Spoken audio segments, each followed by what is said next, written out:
What does your heart most deeply want? For almost all of us, that is to be seen and known and loved, the desire, the need for intimacy. I'm Dr. Carol, and thank you for joining me on the program today. That need for intimacy can get hijacked, distracted, confused, and pointed in all kinds of directions, some of them causing a lot of pain and harm. That can also be healed and restored and transformed. I have a special guest and friend on the program today to talk about all of that. Ann Edward has experienced that in her own life and journey. And now for decades, she has been helping others find healing from sexual brokenness, relationship struggles, and what Jesus has to offer, particularly when it comes to homosexuality, same-sex attraction, and so on. For a number of years, she has directed the ministry Restored Hope Network, which is a coalition of Christian ministries helping people walk through same-sex attraction, homosexuality, as Jesus would direct and find the kind of life he has for them, and believes strongly that the way to thrive is to walk with Jesus. And that includes living out our sexuality in ways that God would say to do so, and the Bible says to do so. But we're going to focus not so much on behaviors in this conversation, but on matters of the heart. Ann has told her story many, many times. She's written a great deal. She's written some books and has been featured in a number of prominent national and international news media, been on the cover of People and Newsweek, been on radio and television. She's been out there. But today, we're going to talk some about her own story and the matters of the heart, and then what that might mean for the matters in your heart. So, my friend and special guest, Ann Edward. Well, Ann Edward, I consider you a friend. Thank you so much for being here. Absolutely, Carol. It's such a delight to be with you. Thank you for having me. Well, I've known about you for a while. You have been, quotes, in this, if I can say, business many more years than I have in some really, really important areas. Some people may know your story, and you've told your story bukus of times, but there may be some people listening who don't. So let's just start with, the short version. I mean, we could take 3 hours talking about your story, but the short version, and then we'll get to some matters of the heart. Absolutely. The short version is I was born into a family of four with intact parents in Idaho. And at the age of three, prior to three, I was very comfortable playing with girl toys, etc. But at the age of 3.5, I was sexually violated by a teenage boy, and overnight became a tomboy, which I later on called tomboy with a purpose, when a lot of girls were tomboys, but mine stuck around for a reason. That's what I mean. Sure. And so as I grew, I felt very insecure about being a girl. I didn't want to be a boy, but had I been growing up in this generation, I probably would have been on the road to transitioning. And that would have been a huge travesty. Mm-hmm. Because I did feel insecure as being a girl, being a girl. So at the age of 6, when a girl made a pass at me and I felt more empowered in that scenario, that ignited lesbian desire in me. That was the original point. A little girl my age, we were just playing a game and she introduced, why don't you pretend to be the husband and I'll pretend to be the wife? And she gave me a kiss right on the lips and I was like, oh, this feels good. That didn't feel very good. And so that actually is what brought about lesbian desire in me. That wouldn't become an identity until I was in college. I tried dating boys. I was uncomfortable with my developing femininity through puberty. So I literally would have been one of those fast tracked onto the transgender pathway. But it wasn't that I wanted to be a boy. It's just that I felt uncomfortable being a girl. Yeah. And for good reason, would you know. So my mom was wonderful with me, but nobody knew what the cause of that overnight change was. My parents were actually at the funeral of my grandfather. And so When they came back, they thought it was a grief response that I lost my beloved grandfather. And honestly, that could have been the case, but it wasn't. It was something else. Yeah. And so, as I grew through adolescence and I became a college student away at college, some girls had made a pass at me prior to that, and I had rebuffed it after reading a little tiny bit of the Bible. I had just thought, well, I'm not going down this pathway. I just, I didn't even understand what I was reading. Yeah. It just simply was fear response. It wasn't anything. So in my college, I decided to embrace macroevolution, and that gave me a reason to dismiss God. And yet I still had this conscience thing going on in my brain. This was back in the early 1980s. So it's a whole different environment than it is today, where it wasn't culturally acceptable as well. Not as much, anyway. And away at college, at a very liberal college, a UC California, University of California campus, um, I was more than accepted, not a problem. I just had internal problems. If God was still part of my life, which Yeah. was a very minimal part, and I didn't know him, then this homosexuality aspect was a problem. But if God Mm-hmm. was out, then it was no problem. Sure. So I embraced that God's out, homosexuality is front and center, and made plenty of friends at the women's rugby and on campus, and went to meetings. And in the middle of one of those meetings, on campus, a lesbian and gay group on campus that was very big. There were probably 50, 60 people in this group. I was in my freshman year in college. Um, During that meeting, I had this piercing thought. It was like a ray from heaven that said, and you're not going to find the love that you're looking for here. Wow. And when that thought, which was not from me, Yeah. came through to my heart and mind, I was grieved by it, but I also knew it was true. At the same time, it was just this resounding, you're right. And I don't know why, and I don't want it to be right, Yeah. but you are right, whatever that thought is. And so I ran off and prayed to God, and gave him a laundry list of things of, hopefully you're not the Christian God, but maybe you're Hindu or Buddhist or who knows what. I'm okay with all that, as long as you let me still pursue homosexuality and find the girl of my dreams, etc. That would fill the love needs of my heart. Mm-hmm. Um, and and what happened is I gave a laundry list of things that would prove who God was.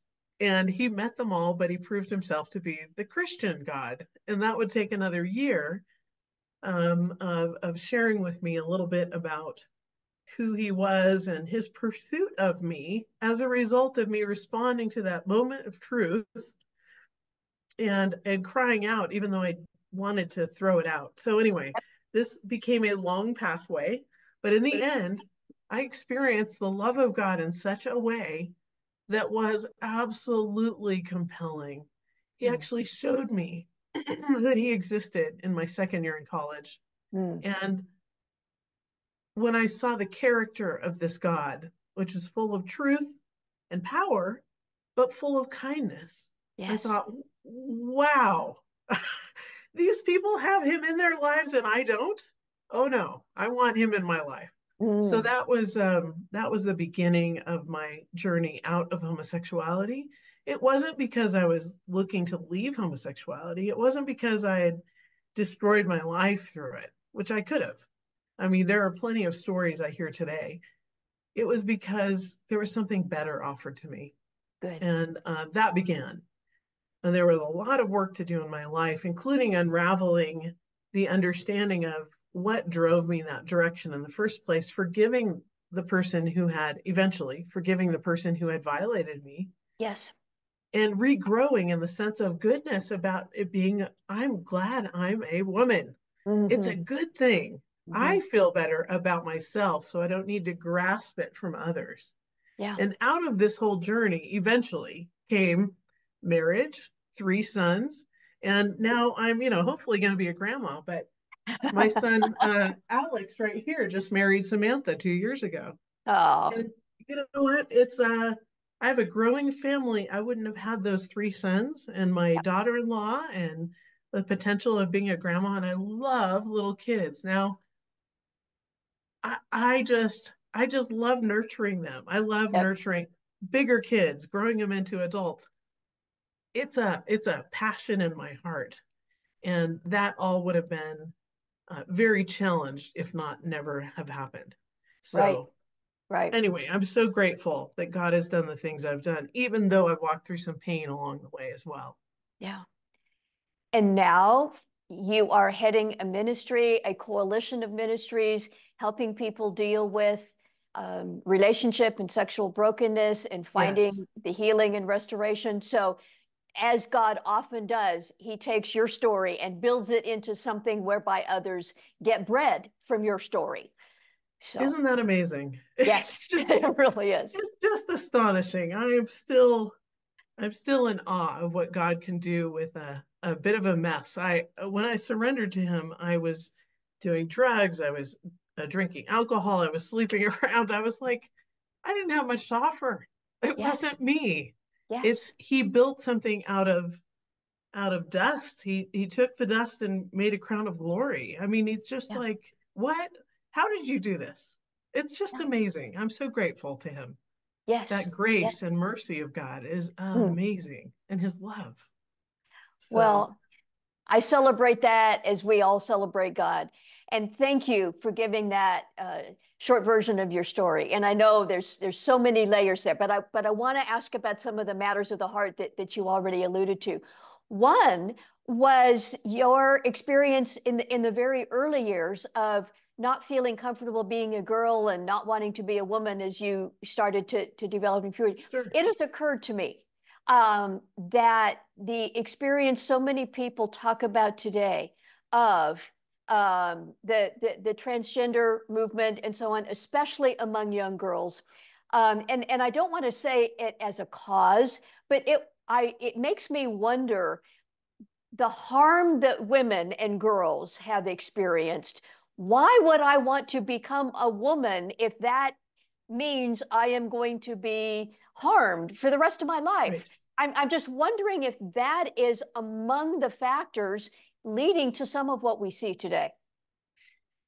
Yes, I suspect it is. We don't have the research on that, Right. so I can't answer that definitively. Of course. But I do know that everybody feels uncomfortable going through puberty, and a little bit if they have, what do they focus on but the wart or the pimple that's on their nose? Yes. They don't focus on the good things in life. They focus on the uncomfortable things. And Yeah. there are plenty of uncomfortable things for both male and female bodies going through puberty. So it's that. I think there is maybe the grass is greener on the other side. If I was a boy, then I wouldn't have this, or this problem. And it is with with the intersectionality, those who are victims tend to have greater power in our current culture. And so, who's the ultimate victim except somebody who identifies as trans or non binary? And Yeah. so, there's the internal discomfort, but also the empowerment of being part of a victimized class Hmm. that I think kids pick up on as well. And so, it's a really difficult time to grow up in the US. Yeah. Yeah. And that is worth several podcast conversations, but just a piece for today. Another thing that, as you describe your story, you talked about was that the feeling of connection that you needed and desired, you felt from a woman. And I'm wondering Yes. if you can talk about that versus sex. Sexual drive is, different people experience it differently. And there's also this need for connection. Do you think that gets confused from your experience and now talking with lots of people? Can you unpack that for a minute? Oh boy, you are so right that you hit it on the nose. That's exactly what's happening. It's not about just having sex. Right. Sex is a very intimate act. Um, and so it's in the scheme of things, it consummates a long time of development of relationship into a marriage, for example. Yeah. And in that case, well, at least it used to. Right. Today, you might start with sex, but that kind of puts it doesn't appreciate the gift as well as putting it off and growing in the small things like holding hands and all the Mhm. rest. But those physical actions are simply another form or a large form of attachment, right? And so for people and women, men as well, who are lacking a sense of well-being about Yeah. themselves as a man or a woman, their great need is to attach to their masculinity or their sense of well-being as a man or their sense of well-being as a woman. And so that need was there, even if that girl hadn't kissed me when I was 6. Yeah. It would have probably emerged later on because of the broken part of how I felt about myself internally as a result of being violated. Hmm. Um,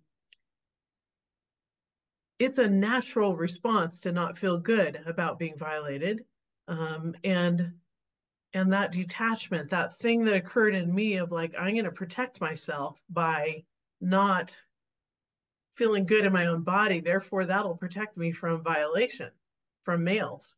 um, that conclusion was inaccurate. It Hmm. didn't help me. Right. And a 3-year-old doesn't reason very well.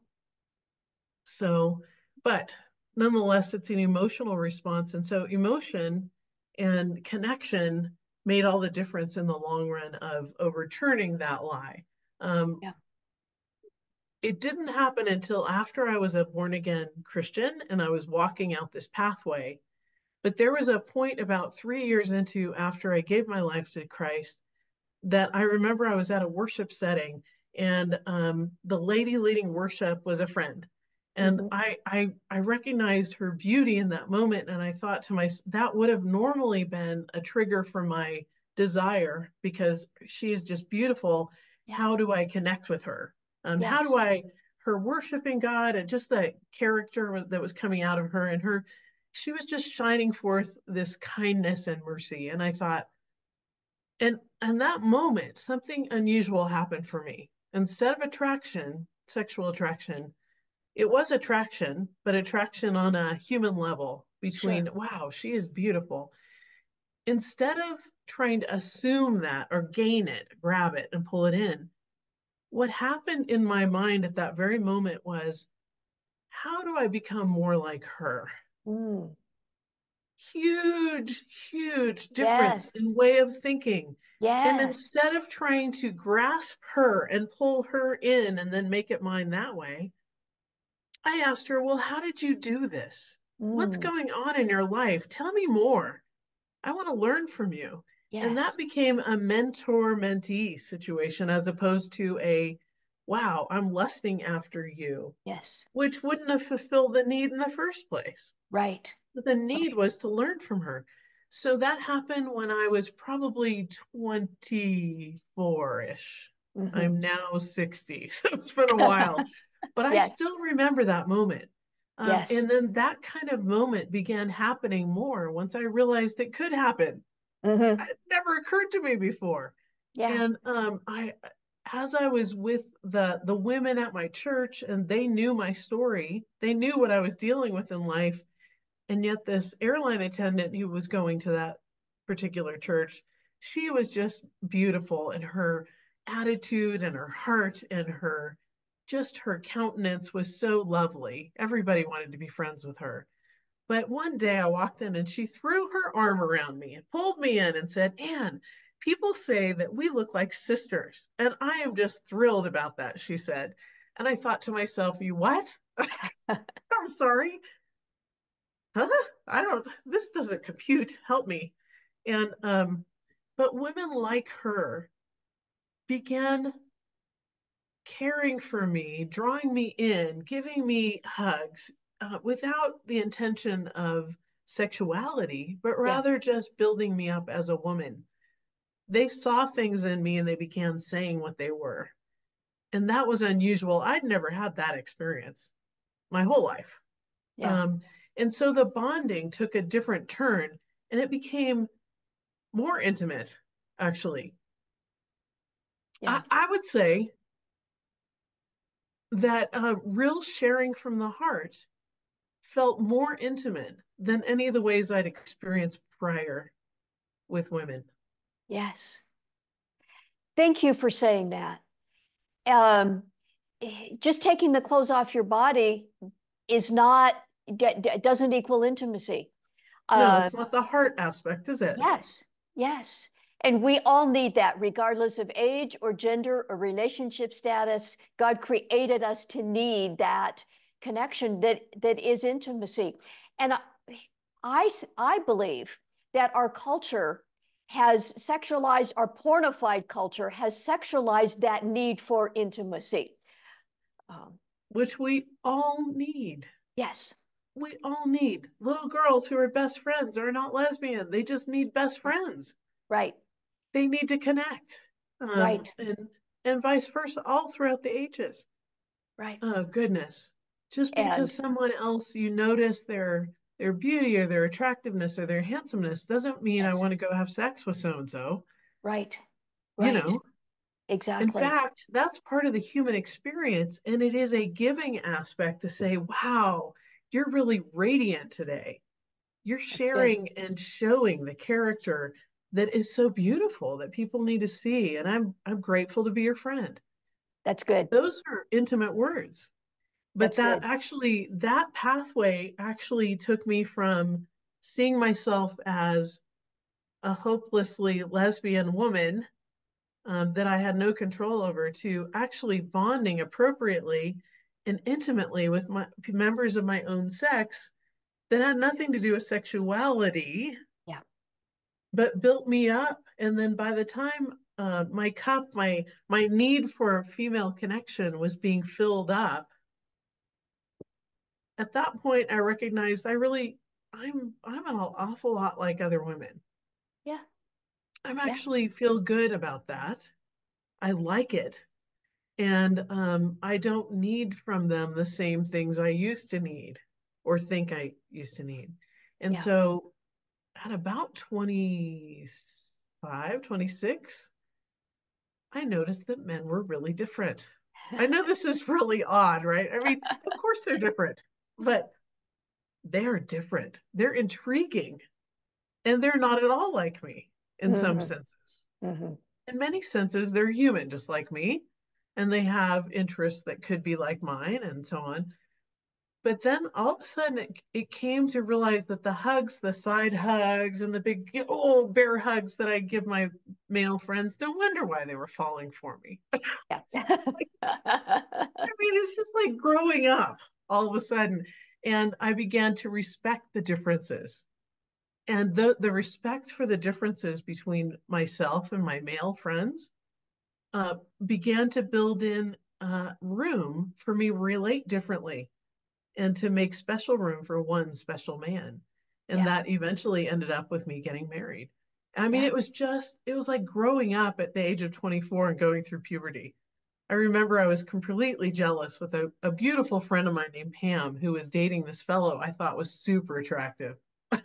Anyway, so I was 24 at the time, 25. So he ignited the right things at the right time as well. yeah, I mean, yeah, it's just yeah, interesting. yeah. Yeah. Everybody's story is unique, but you have now Yes. been working in ministry in this area for decades. As you have worked with other people struggling with Yes. relationship brokenness and sexuality, um, you've been talking about your journey in your heart. Right. It occurs to me that there are still many in the Christian church who approach this area as right and wrong, sin, evil versus righteousness, and that is important. Behaviors matter, but I haven't seen people who, if they're being told, okay, living a homosexual lifestyle is sin, so therefore you better quit. Does that help them move away? No, Um, that does not. exactly. It Yes. does not. It doesn't answer the need of the heart. It doesn't Yes. answer anything that people. I think there's internal conviction that people have to some degree, a Yeah. conscience about certain things that they know they shouldn't do, and yet they're compellingly driven into it. Now, why is that? Yeah. Because there's a need behind it that's driving them a certain direction, and you know, if something isn't honey and you're starving, you're still going to eat whatever it is. You Yep. know, So even if it doesn't taste good and you're starving, you're going to eat it. So that's just a physical hunger. But on Yeah. a relational aspect, we have needs and we need to learn how to meet them the right way. It's not a matter of do, don't. It's a matter of here, come, Yes. enjoy the feast that That's is good. before you That's of good. relational well being, and you will actually begin to mature in certain ways. I have friends who still have a lot of same sex attraction after decades of Mhm. having female friendships and everything else. And so it's not, my case is not always, it's not everybody's. Yeah. Um, Yeah.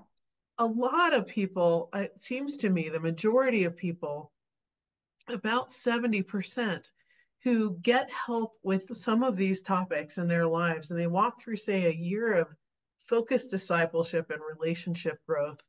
Um, a lot of them say, "Yeah, I may have occasional same-sex attraction, but I'm not going to act on that because I believe God's clear about that is a very precious thing. I'm going to hold it for this arena Yeah. between a man and a woman. And may it be that I someday I get married, but maybe that's not going to happen." And Hmm. I know plenty of people who don't struggle with same sex attraction who aren't married and would love to be, Yeah. or singles that are content being single. I'm single now, having been divorced 10 years ago, and I'm content as a single woman, and that's okay. Yeah. There's no need to get married. It's just relational needs do need to be met, Yeah. and appropriately, and they're more satisfying that way. Yeah. And so teaching people how to do that, and they're given the gift of some of those skills and abilities and the heart uh, connections, in ways that don't break us down, um, that is satisfying. And so 38% of people who've gone through a year of discipleship don't end up back in homosexuality or even have strong feelings that way at all. The Yeah. majority in the middle have some degree of homosexual desire, but they're actually not committed to walking in homosexual relationships because they've been given enough gifts to make out life work outside of that, and because they have experienced where that leads, and it doesn't satisfy anyway. Yeah. And so, yeah, and then a good, very loud 12% go back into the gay life, become activists, and then they say nobody can change. So Hmm. it's this minority of people that actually are declaring this all the time, and they haven't had my experience, and there could be many different reasons why they haven't. But each person is unique. Each person is unique. Yeah. Absolutely. Yeah. Yeah. Um, you mentioned that your marriage ended 10-ish Yes. years ago. You mentioned that 12% of people who go through a year of discipleship do, um, just statistically go back into the homosexual lifestyle. Right. Your own, without putting words in your mouth, painful experience in the end of your own marriage and then working with others, you still believe that living according to the Christian sexual ethic, that living a gay or lesbian lifestyle is not God honoring. Why do you still believe that? And you've been working now for decades and still are helping people find what Jesus has to say about this. But why, with all of that, do you still do this and believe what you believe? Yeah. Good question. Very good question, especially with the cultural pressures and Yes, the mislabeling of so-called conversion therapy, which is a political right. term. It's nothing. It doesn't exist. It's not a therapeutic technique. There is no conversion Good, therapy. good. Um, but yeah, the reason why is because I see people thrive when they're Mhm. walking in the ways of God, and I see their hearts and their relationships thrive. I've been in the lesbian life myself. I've seen other people and the outcomes of that. Um, another woman is not a threat to my friends because I'm not in a sexual relationship with my female friends. When you have the threat aspect of becoming super close to another woman and you're in a relationship with a woman, what does that do in the relationship with your partner? Mm. It is a huge threat to the Mhm. relationship with the lesbian partner. Um, there is a reason why women who are, have estrogen flowing through our Yep. veins, which is a powerful drug that's natural and native to our bodies. We go through Yep. cycles with that, and it is an emotionally volatile substance, in my opinion. There are some major benefits our bodies need with that and everything else, but including bone development. I mean, Yep. there are some big things that happen as a result of estrogen Yep. that having it blocked is a big problem. But if you put two women in the same scenario in a very intimate setting where they both have volatile emotions, what happens? No wonder there's a higher percentage, and I don't have exact percentage, but it is higher than the average male female relationship of volatility in spousal abuse or partner abuse. And Wow. so that kind of thing, it's emotionally related, I'm Yeah. sure.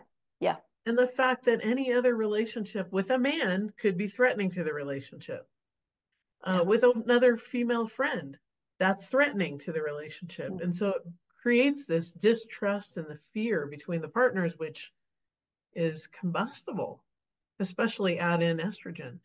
Yeah. So that kind of thing. Amongst men, just the sexual act itself destroys the body, mind, never mind the heart and the emotional and soul. And and for me, that reason, you don't want to have to wear diapers the rest of your days when you're 20 years old. I Mm. mean, that's just sad, Yeah. right? Yeah. It's, and multiple partners are very common because it brings in an element of excitement. It's not the rule. But again, what are we looking for here? Is it sex or is it intimacy? What is it? And honestly, I think the desire is intimacy. Is it being Yes. achieved that way? Yes. So for me, when I put all the pieces together of what the outcomes are, what God says, what I've seen people thrive in, that's why I do what I do. I know the joy that I have, even though I've been through a divorce with my ex-husband who went back in the gay life and is part of that Yeah. 12% Yep. statistic. And that's sad for me. It was painful, Hmm. painful. I went through depression for years as a result of Sure. this. And Sure. the deception that was part of that, which was not part of intimacy. Deception is not, of course. Right. Right. So That's a those good answer. reasons are excellent Yeah. reasons to keep Yeah. going. Yeah. And what you've experienced in yourself and the change you have seen other people make and thrive in Yes. doing so, in coming to that thriving, we've assumed that God is in the middle of this. Um, but just explicitly, what difference does Jesus make other than everything? He makes everything different. But if it's only pray more, okay, yeah, pray more.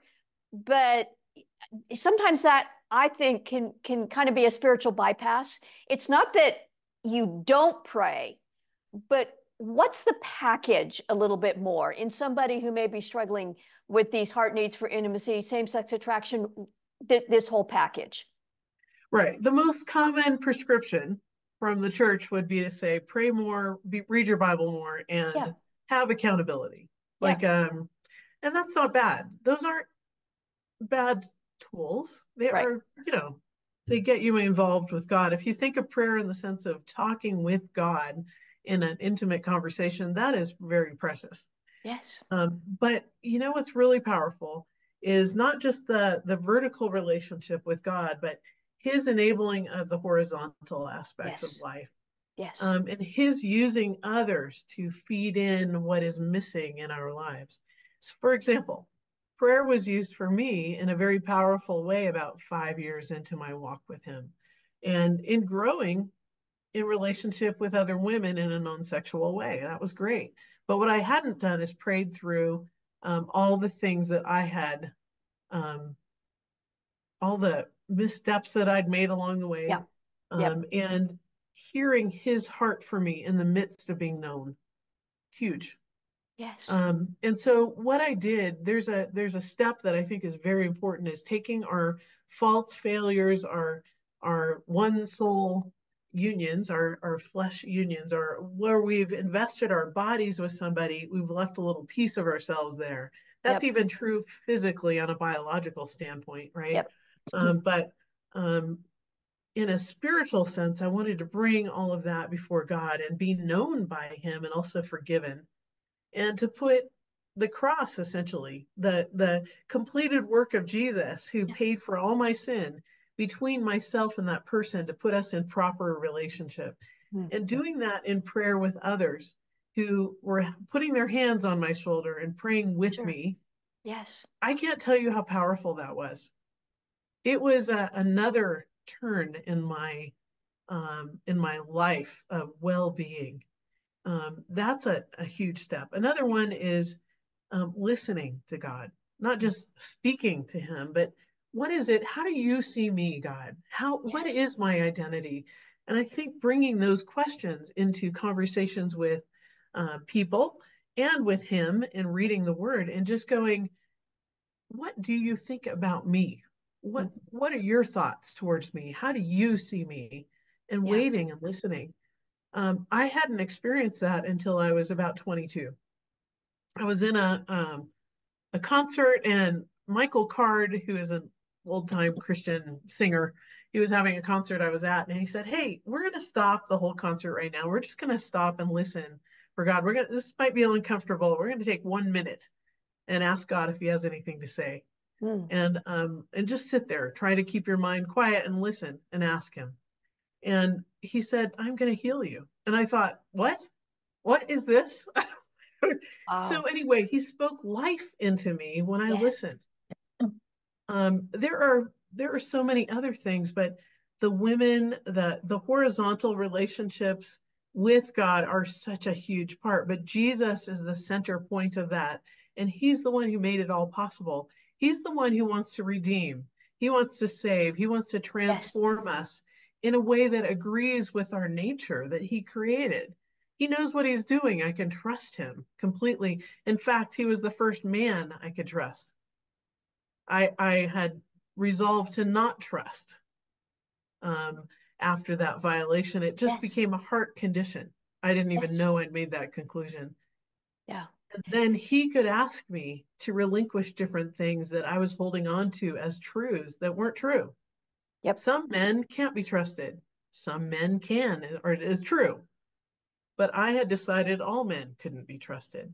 Yep. So I could trust Him to walk me through those steps in growth as a woman and in maturity and looking more like who Jesus is. Mm. That's His goal in my life. So I would say He makes all the difference in the world. Yeah. Um, Yeah. honestly, I know people who've left homosexuality but haven't necessarily thrived outside of Jesus. They can do that, but I want to grow up into the woman I'm intended to be, and that's only found in Jesus. Yeah. So You're talking about the vertical and the horizontal. That makes so much sense. It makes me think of Jesus and how He lived when He was here on earth. You know, He lived in 24/7, 365, intimate connection with His Heavenly Father, moment by moment. It was the air in which He breathed. And at the same time, He truly needed other human beings. He yes, needed Peter, James, and John. So for us, you and me, and others who may be listening, who is your Peter, James, and John? Who are the people in your life that can see you and help you walk with Jesus? that's right. That's right. And I would encourage everybody to think that through and develop it. And I've gone through that. I don't happen to have it right in front of me, but I do have Peter, James, and John. I've got my friend Debbie. She is far away, but we're super close in Washington State. I'm in Colorado. My dear friend Kim, who's in Texas, but I'm here in Colorado. I've got three friends here locally as well that are really dear to me, that will go out for special meals and have 3 hours talking with each other, laugh, cry, and everything else. I've got a larger group that I go out with, that we meet on occasion.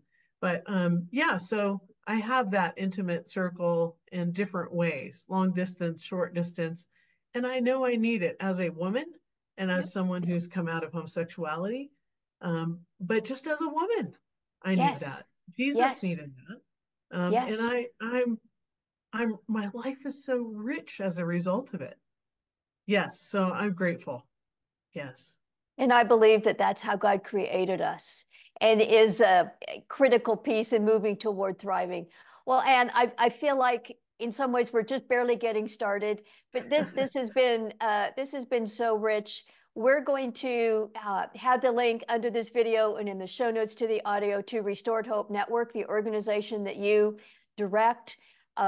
Just so much goodness there. Just a word about Restored Hope Network. If somebody is feeling just encouraged and pulled by some of the things we're talking about and wants to connect more. You bet. We have 53 plus ministries all across the US and would be delighted to connect you with healing resources, ones that nurture you and care for you. And so we have those all across the US. I'd love to talk with you and then connect you with people who can follow up and care over the long haul. So that's what we're for. And we've got plenty of resources on our website. Thank you, Dr. Carol, for even mentioning that. I appreciate it very much. And I appreciate you. I'm so Well, grateful for your heart for the individuals that you're caring for, and you're bringing truth of intimacy into the day and age when we're most needed. And so, may I just say, thank you for doing all that you're doing. And I'm excited about your book coming out as well. Are you going to share a little bit about Sexpectations? yes, I hope so. yes, absolutely. I have my copy here, and by the time this airs, people will be able to get this anywhere. So we'll have that link available too. Thank you for saying that, Anne, and so many blessings to you and your work and your heart and life. God has done great things for you, and He's not finished yet. Thank you. And amen. And thank you so much for who you are. So grateful to know you. Thank you. Many blessings to you. Back at you. Check Restored Hope Network. If any of this is pulling something on your heart, check with them and find some of the connection and resources that you need. You know, same-sex attraction and homosexuality, I believe strongly that it's not just one special brand of whatever. It's just part of the way that living in our messed up world has, evil has messed with the desires in our heart, and that God has an answer, and that you don't have to stay there. Now, my new book, Sexpectations, Reframing Your Good and Not So Good Stories About God, Love, and Relationships. It treats same-sex attraction, homosexuality as just one other brand of sexual brokenness. It's just part of the flavor of what we as human beings in our world need to deal with and the answer that God has. Now, some of your story may be good, may be very good. Some of it may not be so good, may be very bad. Well, what does it look like to look at your story, and perhaps your sexual story in particular, with honesty and compassion, the way Jesus does, and then experience Him coming into your story? Everything is different when Jesus shows up. Your story will be different when Jesus shows up too. So check out more about my new book, Sexpectations. It's now available anywhere. You can find out more at yoursexpectations.com. I want to thank you for being with me on this special program today. I would love to hear from you. Leave a comment under this video. I read every one. You can also leave me a confidential comment by coming over to our website and using the contact page there. I hope you are subscribed to our channel. Do hit the subscribe button so that you can get the new material we put up here, usually at least every week. And thank you again for being with me. And until next time, may God bless you.